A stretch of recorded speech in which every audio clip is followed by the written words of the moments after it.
It's January 21st, 2026. Russia is in the fourth year of its war against Ukraine. Today we want to look at the military situation. I'm Julian Repka, and this is BILD Situation Room. We'll start with Crimea, occupied since 2014. Here the Ukrainian Domestic Intelligence Service, the SBU, or rather its drone unit Alpha, has publicly released a video showing Russian equipment being destroyed in Crimea, specifically air defense equipment worth 4 billion euros. We're watching the video and can clearly see that it's truly one of the heaviest blows the Russian army has suffered here so far indeed. Right at the start you can clearly see an S-400 system, this component here valued at 200 million euros, slowly driving past. And right away from the second angle we see 2 drones were sent to attack it, and we actually scored a direct hit. Here we see the system, the moment the first drone impacts, and that explosion. So that means in this attack alone 200 million euros were lost on the part of the Russian army. But these attacks keep on coming. Next we can see box systems, we can see TOR systems, again and again new units being attacked. Here too very often with proof that they actually hit something. That means several drones one after another flying straight at the units. That one was also about 25 million. Next up here is a Panzer S2 system, relatively inexpensive, only 12 million euros. It can go up to 20 million euros. They're steadily rolling off the production line. The SBU keeps destroying Russian equipment, at least in part, and now it's getting almost criminal in the hangar. So we can clearly see a hangar in Crimea here where 2 Panzer S2 are parked next to each other. Both of them get hit here. You can clearly see another unit right in the middle there. Here the radar system has been powered up, so it is activated, and here it is right now being shut down completely. Nevertheless, only 2 of them. That means we've got up to 40 million euros in damage to the Russian army here too overall. And it just keeps going like that. We've had really numerous hits on S-300V systems, on S-400 systems, so really extremely expensive. The best systems Russia has to offer. None of those systems helped stop these small but deadly Ukrainian drones here, not even remotely at all. And so we can clearly see Russia steadily losing a significant part of its air defense over Crimea at the present time. And we'll take a look at it on the map in a moment, because these systems here aren't up north, they're not near Kherson and Zaporizhia, or in Mykolaiv, but we're actually down in the far south of Crimea, around Sevastopol and Feodosia and nearby. That means these parts of Crimea that Russia actually needs to theoretically protect its airspace against possible attacks or possible incursions from NATO airspace coming from Romania to monitor Bulgaria, Turkey and so on. So this isn't near Ukraine, but as far away on Crimea as you possibly can get, really. It clearly shows that Ukraine has been working systematically in recent months. In North Crimea, they've pretty much destroyed everything there. And now their drones are flying pretty much unhindered toward the southern focal points of the Russian air defenses. And in a video, we can see it. The whole clip runs about 2 minutes, showing the sequence almost uninterrupted. That shows us completely new attacks, meaning all the attacks that happened over the past month could, in a single video, destroy 4 billion euros worth of equipment of the Putin regime here. As I said, we're looking at this on the map, and you can clearly see that it's a part of Ukraine that has been occupied and annexed since 2014, namely, as you can see plainly, we're here in the south of Crimea. We've clearly marked the whole area and also added explosion icons for some of the attacks that could be located on the map for reference. Not all of them were, and importantly, each icon doesn't mark an attack itself, but rather a location, an air base that was attacked here. So that means, for example, at Feodosia alone, we've got 4 attacks mapped there, basically under that icon. And we can't say exactly where the drones came from. For months now, over that period, we've repeatedly seen attacks coming from the Odessa region, mainly hitting the northern and western parts of Crimea as a recurring pattern. So we had all these little Air Force bases here that kept getting attacked. This time it was a clear attack on the southern part of Crimea, as I already explained. So it's yet another disgrace for the Russian army, which is completely unable to defend itself in any meaningful way. The question remains, of course, why is Ukraine doing all this? Are they just trying to cause as much damage as possible, or do they actually have a purpose? To blind and deafen the Russians to any possible attacks from whatever side. Over the past few days, we've heard from Chief of the General Staff Syrskyi and from President Zelensky that you sometimes have to go on the offensive. You can't defend yourself by being purely defensive. Of course, we don't know where such an offensive would take place. Theoretically, everything we've seen here would, of course, point in that direction. Or put another way, if someone wanted to attack Crimea, they'd have to do exactly what Ukraine has been doing here over the past months. From Crimea in South Ukraine, we go to the Donbass in the east, starting in Kostiantynivka. There are 2 truly striking videos from Kostiantynivka, the frontline town in the Donetsk region itself, actually. The first clearly shows the attack on a Max Pro International of the Ukrainian army, an armored vehicle or APC or IFV from the United States of America in that vehicle category. And this vehicle was spotted, or rather located here, by analysts in the center of Kostiantynivka, and for whatever reason. The soldiers are already out, but they left the door open. So that means all the protection we have, the original protection against mines and so on, which was built by the Americans, but also the new protection, that huge scaffolding around the outside, which is meant to fend off drones, and of course the mine protection here, those rubber flaps that hang down there. All of that doesn't work anymore because someone left the door open. So that means the Russian drone flies right in here now and basically explodes in the driver's cab of this vehicle. And now we're seeing footage of another Russian army kamikaze drone, and it clearly shows us there was an absolutely devastating explosion from that very first drone. We didn't actually see the explosion, however, we can confirm that it's the exact same vehicle on the same street, and the weather looks similar too. So it's highly likely that these two clips were actually captured within a very short span of just a few minutes of each other. Just a moment ago, everything around was white. You can see all the snow still lying here at that time. In the second shot, we then see how everything's been blackened by the smoke, how parts have actually melted away from the big fire. And it really is the same place. That means this Max Pro had probably been carrying something that caused a massive explosion here, and it is quite likely responsible for triggering the damage observed at the scene. Way bigger than the warhead of that little drone, and way bigger than anything the engine or the fuel tank here could have provided. It was probably ammunition, clearly responsible for the scale of the blast beyond any doubt. So we was hit by a big, massive explosion in that area where that Max Pro International took a hit. Another video from Kostiantynivka shows how catastrophic it truly is. Not just for the Ukrainian army, but especially for the civilians who really live there. We know there are, above all, elderly people who don't want to evacuate.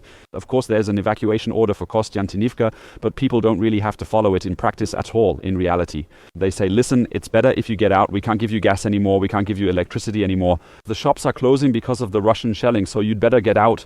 Some people don't listen and just stay there. In the end, it's their choice, because they simply have no other option, may not be able to think that far ahead about what might happen, or in the worst case are waiting for Russians who are approaching the city. Anyway, we've got footage here from a Ukrainian drone that filmed something. An older woman who apparently still lives in this house, and the video clearly shows her simply being present at the property. And this woman wrote, I need bread, or I'd really like some bread, please, thank you. The drone read that and then accordingly gave the order to another unit to go to that house straight away, without hesitation at all. You can pretty clearly see here the writing we just saw and the green package we just watched being dropped a moment ago. This isn't a bomb, of course, it's a package of bread. So these are food supplies being provided to this woman here by the Ukrainian army to survive there. Again, we're talking about -15 to -20 degrees. The woman is obviously still alive there and has just, as you can clearly see right now, she decided not to leave. Interestingly, the woman doesn't say in Russian who should give her that bread. She just wants bread. That means she just wants to survive. And interestingly, there's another clip from after that operation. After the Ukrainians dropped the bread there. We can see the same inscription from before and now written by her, both there and there. And so in Russian, thanks to the Ukrainian army for at least giving her some food for a few days. And there in the freezing cold and, well, almost between the front lines, you could say essentially trapped in that narrow exposed space, forced to cope with the biting cold as best she can. Only a few kilometers from the nearest Russian and Ukrainian soldiers on either side, so she can keep surviving there. We're looking at the situation in Kostiantynivka on the map and can clearly see that it's really an absolute hotspot for combat right now. Unlike Pokrovsk, the city hasn't fallen. It's still, for the most part, held by the Ukrainian army. But as we already showed yesterday, because of this partial encirclement, which the Russians always do, we currently have Russian units positioned in the northern part of the area. We have Russian units across the entire east, and in the south it's extremely hard for the Ukrainian forces to hold everything. We just saw it. The drones get into the city center and can reach and destroy any vehicle there. It's roughly in every direction. About 12 kilometers or so from the front to the city center, give or take, roughly speaking. So it's an absolutely difficult situation for Ukraine. However, we can also clearly see here we've got Kostiantynivka, next to it Druzhkivka, and just north of that, not visible here, is already Kramatorsk. So this is one of the last two major cities, once about 250,000 people next to Sloviansk, that are still held by Ukraine. So Ukraine has to hold out here at all costs, otherwise you might as well pull back right away, give up the Donbass, and that's exactly what President Zelensky doesn't want. From Donetsk, we move on to Kharkiv in the northeast of the country.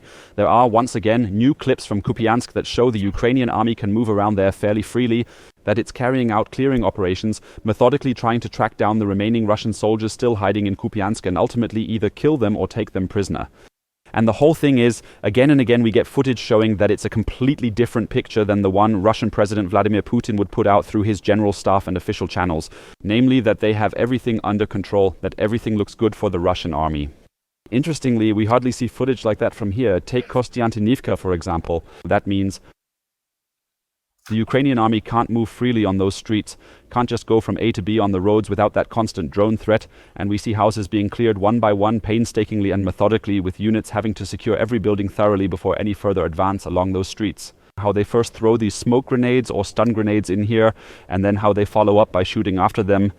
The Ukrainians here are still busy retaking the last houses, the last neighborhoods that remain under Russian control. The Russians still don't seem to have the upper hand here, so they don't really seem to be able to completely control the situation. But they're trying to push in from the east, steadily moving closer to the Oskil, the border river, and in doing so establish a continuous, uninterrupted direct logistics line to Kupiansk as a result. They've lost the current one still, and it's important to point out again, as of course all of this is happening at the risk of the Ukrainians' lives, and of course it all happens in a way that means Ukraine has to sustain losses every single day. We can now see a kamikaze drone most likely that's attacking the soldiers at this moment while they're out there on the street. 5, 6 of them, as we can clearly see. All in all, we no longer see any videos at all showing Russian soldiers moving around freely. Instead, it is only Ukrainian forces who are currently right now on the offensive in Kupiansk, actively and determinedly trying to bring the city once and for all back under their control. And the fighting isn't only continuing in Kupiansk and Kharkiv, it's also still going on in Vovchansk a bit further to the west. Not in Vovchansk itself, but a few kilometers south of it. The town has, unfortunately, come completely under Russian control. And we've got a new video here showing how the Russian army is operating around Vovchansk, how they're trying, even many kilometers inland in their movements and operations, to attack Ukraine. Really poisonous propaganda, because it first shows an attack by a loitering drone, or at least the preparation of an attack by a loitering drone on the very first vehicle shown in the footage. What's coming here? Now the thing is, in this case, the Russians want us to believe that they are simply civilians. Because what we're seeing here now is that this vehicle, the people are actually getting out and immediately running off. These are scenes we keep seeing, but it was just a small Lada. That's why they called off the attack. The Russians want to make us believe, first of all, that the whole thing is ridiculous, that the drone is just waiting here because it, well, in case nothing happened, would probably fly right into that car. Secondly, this shock and terror aimed at the civilians is enough for one of the two to collapse here and then remain motionless for the remainder of the entire video. We can see the little dog still looking around here for its human right now. But there really is no movement to be seen anymore. That probably means this attack was already enough to cause serious injuries or even death. And third, as I said, the drone waits, it doesn't leave, it just lingers, the footage is cut, you can still clearly see it, and now the Russians are acting like nothing at all happened, as if, aha, so now someone's here, now we've got a real target, now we're going in.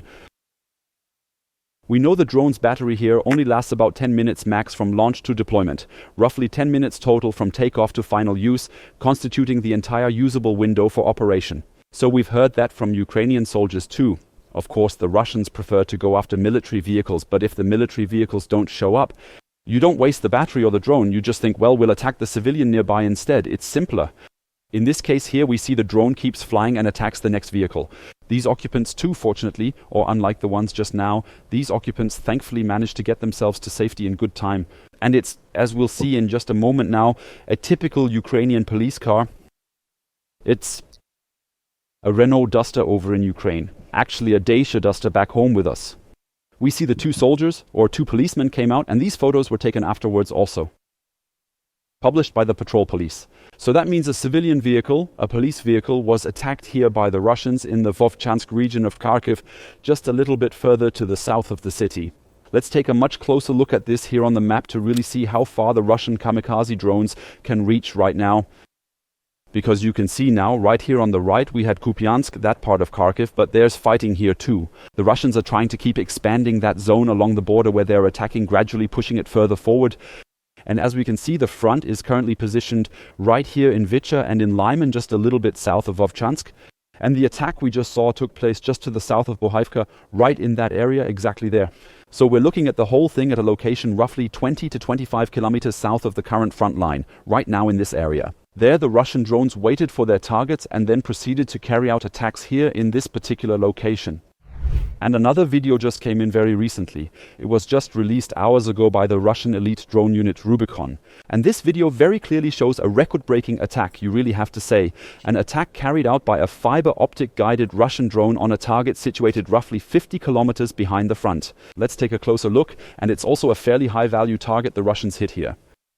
Here we're seeing the footage of, as I said, the Russian kamikaze drone that was over the border between the Donetsk and Kharkiv regions, about 55 kilometers northwest of Pokrovsk, as I said earlier. It's just waiting right now, so it most likely has information that an attack is going to take place here. The drone's flying up in the air, just waiting for something to happen, and right now on the horizon we can see it here, I hope you can make it out, that rockets are being fired toward the front, which, like I said, is about 50 to 60 kilometers away, and those rockets are being fired from an M142 HIMARS system of the Ukrainian army. Now the situation is that this HIMARS system really stayed well back from the front. It thought it was safe at that distance. However, as we can see, the Russians have fitted a 60-kilometer fiber optic cable into a drone here, and that drone is now shadowing the HIMARS system with its escort vehicle closely and persistently. It's following it even much faster, flying at about 50 to 70 kilometers per hour, and now we can see the attack on the HIMARS system. Like I said, well away from the front. This really hasn't happened like this before. We've never seen an attack at this distance. Like I said, the video's brand new. So I'll try to show where it happened that morning, making the exact location a bit clearer. We can pretty much see the whole area here. The lake we saw at the beginning, that's this lake right here. The drone moved over that area. The Ukrainian system fired from roughly this very same exact spot itself towards the front, and the drone then actively chased it, flew after it, and hit it right about here. So what that means is we really have distances that actually encompass millions of people inside Ukraine and also a large part of the Ukrainian armed forces. These are distances the Russians so far couldn't operate at. We can see it up there. About 20 kilometers, sometimes up to 30. Those were basically the maximum ranges the Russian kamikaze drones could actively operate at in practical terms. Now we're seeing for the first time an attack that, as I said, took place 55 kilometers away from the current front. And it actually kind of changes the game and makes it much more difficult for Ukraine to move even just at frontline distance, what used to be a relatively safer frontline distance, from A to B in practical terms. Yeah, and pretty much the only thing Ukraine can do to stop the Russians from striking so far behind the front is take out their eyes and ears, their drones out there. We've got another video showing recon drones and attack drones too being shot down and destroyed on camera by so-called Sting interceptor fighters. Here we see a Lancet drone being attacked also with a range of 70 kilometers. But also other surveillance drones such as the Sala and Supercam are now being attacked as well. And it was probably the same in that case. What we saw was that the Russians had information from a recon drone that something was happening, or maybe they had intelligence that a Ukrainian attack would take place there. Like I said, the batteries on those drones we just saw, the fiber optic ones, only last for around 20 minutes in total, roughly speaking. Apparently they've changed something and fitted larger batteries together with that massive coil, managing to significantly extend both the operational range and the overall endurance, considerably boosting sustained performance. All in all, though, the important thing here is the attack, because Ukraine has to make sure the Russians at least don't see what's happening way behind the front. In that case, they can't react to it either. As we can see, the situation is still critical. Ukraine with really high-value strikes on Crimea. 4 billion euros were completely destroyed in a single video. Russia, though, is also continuing to rearm, steadily rolling out further technical innovations and adaptations to keep shifting the situation at the front increasingly in its favor.